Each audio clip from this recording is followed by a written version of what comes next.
Welcome friends. Baakiyalakshmi serial அடுத்து வரக்கூடிய எபிசோடில் என்ன சீன்ஸ் வரப்போகுதுன்றதை பற்றி பார்க்கலாம். இனியாவோட ஃப்ரெண்டு பாக்கியாட்ட என்னோட ஃப்ரெண்டு ஒருத்தன் ரொம்ப நாளாக ஸ்கூலில் படிச்சுட்டு இருந்தான், அவன் இப்போ வேறு காலேஜ் போயிட்டான், அவன் திடீர்னு வந்து என்கிட்ட ஐ லவ் யூன்னு சொல்லிட்டான் அப்படின்னு சொல்கிறாங்க.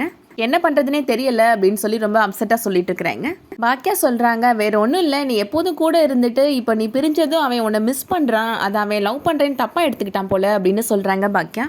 நீ அவன்கிட்ட சொல்லி புரிய வை, நான் உன்னை நல்ல ஃப்ரெண்டாக தான் நினைக்கிறேன்னு சொல்லு அப்படின்னு சொல்கிறாங்க. புரிஞ்சுக்கிற பையனாக இருந்தால் கண்டிப்பாக புரிஞ்சுக்குவான், இல்லை புரிஞ்சுக்காம ஏதாவது பிரச்சனை பண்ணினானா உன்னோட வீட்டில் நீ சொல்லிடு அப்படின்னு சொல்கிறாங்க பாக்கியா. 3 நாளாக இதை நினச்சி ரொம்ப டென்ஷனாக இருந்தேன் ஆண்டி, இப்போ தான் ஆண்டி எனக்கு மைண்டே ரிலாக்ஸ்டாக இருக்குது அப்படின்னு இனியாவோட ஃப்ரெண்டு சொல்கிறாங்க. எனக்கு கிளாஸ் டைம் ஆயிடுச்சு, நான் கிளம்புறேன் அப்படின்னு சொல்லிட்டு பாக்கியா கிளம்புறாங்க. இனியா பாக்கியாவை கூப்பிடுறாங்க. எப்படிம்மா நீ இவ்வளோ ஈஸியாக இந்த பிரச்சனையை சால்வ் பண்ணிட்ட அப்படின்னு கேட்குறாங்க. சூப்பராக அட்வைஸ்லாம் பண்ணுறமா அப்படின்னு சொல்கிறாங்க இனியா. ஏன்னா இப்போ நான் முன்னாடி மாதிரி இல்லை, இப்போ நான் உங்களோட ஃப்ரெண்டு தானே அப்படின்னு சொல்கிறாங்க பாக்கியா. பாக்கியாவுக்கு அவங்களோட ஸ்போக்கன் இங்கிலீஷ் கிளாஸ் ஃப்ரெண்ட் லோபிகா கால் பண்ணுறாங்க. இன்றைக்கி நான் உங்களை ரொம்ப மிஸ் பண்ணினேன் அப்படின்னு பாக்கியா சொல்கிறாங்க. நாங்களும் தான் மேடம் உங்களை ரொம்ப மிஸ் பண்ணணும் அப்படின்னு சொல்கிறாங்க லோபிகா. கொஞ்சம் பின்னாடி திரும்பி பாருங்க அப்படின்னு லோபிகா சொல்கிறாங்க.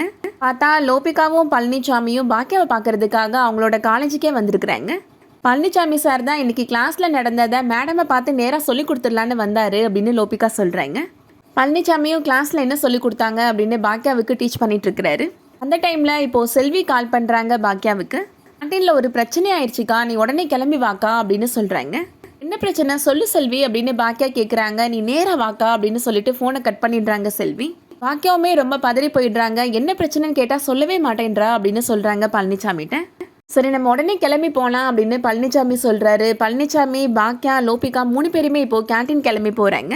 அங்கே போய் பார்த்தா ராதிகா செல்வியா திட்டிகிட்டு இருக்கிறாங்க. இவ்வளோ பிரச்சனை நடந்துட்டுருக்கு, உங்கள் அக்கா பாக்கியா எங்கே அப்படின்னு கேட்குறாங்க ராதிகா. அக்கா இவ்வளோ நேரம் இங்கே தான் இருந்தாங்க, இப்போ தான் கிளம்பி போனாங்க அப்படின்னு செல்வி சொல்லிட்டு இருக்கிறாங்க. அந்த டைமில் இப்போ பாக்கியா வந்துடுறாங்க. என்ன பிரச்சனை மேடம் அப்படின்னு கேட்குறாங்க. நாங்கள் டார்கெட் அச்சீவ் பண்ணதுக்காக சின்னதாக செலிப்ரேஷன் வச்சுருந்தோம், நாங்கள் சந்தோஷமாக இருந்தோம், எங்களோட மூடையை இப்படி ஸ்பாயில் பண்ணிட்டீங்க அப்படின்னு ராதிகா சொல்கிறாங்க. இவ்வளோ மோசமாவா ஃபுட்டு கொடுப்பீங்க அப்படின்னு கேட்குறாங்க. கோபி மஞ்சூரியன் ஒன்று கொடுத்தீங்களே, அது கறிக்கட்டை மாதிரி கருகி போயிருந்துச்சு அப்படின்னு சொல்கிறாங்க ராதிகா.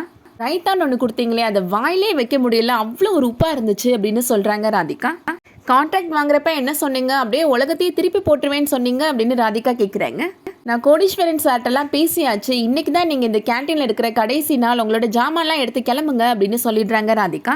சாரி மேடம், நாங்கள் தப்பாக செஞ்ச ஃபுட்டை வேணால் திருப்பி செஞ்சு கொடுத்துட்றோம் அப்படின்னு சொல்கிறாங்க பாக்கியா. எல்லாரும் சாப்பிட்டு வீட்டுக்கு கிளம்பியாச்சு அப்படின்னு சொல்கிறாங்க ராதிகா.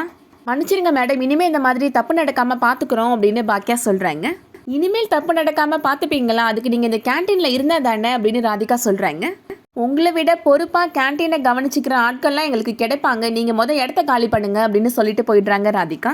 செல்வி பாக்கியாட்ட மன்னிச்சுக்கோக்கா, என்னால் தான்க்கா எல்லா பிரச்சனையும், நான் தான் கவனமாக இருந்திருக்கணும் அப்படின்னு அழுறாங்க. பாக்கியாமே இப்போது ஃபீல் பண்ணி அழ ஆரம்பிச்சிடுறாங்க. காலையிலேருந்து ஏதோ மனசுக்கு தப்பாகவே பட்டுட்டே இருந்துச்சு, நான் இங்கேருந்து கிளம்பி போயிருக்கவே கூடாது, நான் தான் தப்பு பண்ணிட்டேன் அப்படின்னு சொல்லி அழுறாங்க. பழனிசாமி, இப்படிலாம் அழாதீங்க மேடம், அடுத்து என்ன பண்ணலான்னு யோசிக்கலாம் அப்படின்னு சொல்கிறாரு. இவ்வளோதான் சார், இந்த கேன்டீன் கைவிட்டு போச்சு அப்படின்னு சொல்லிட்டு பாக்கியா அழுதுட்டு இருக்கிறாங்க. அதோட இன்னைக்கான எபிசோட் முடியுது. இந்த வீடியோ பிடிச்சிருந்துச்சுன்னா லைக் பண்ணிக்கோங்க. சீரியல் அப்டேட்ஸ்க்கு நம்ம சேனலை சப்ஸ்கிரைப் பண்ணிக்கோங்க. தேங்க்ஸ் ஃபார் வாட்சிங்.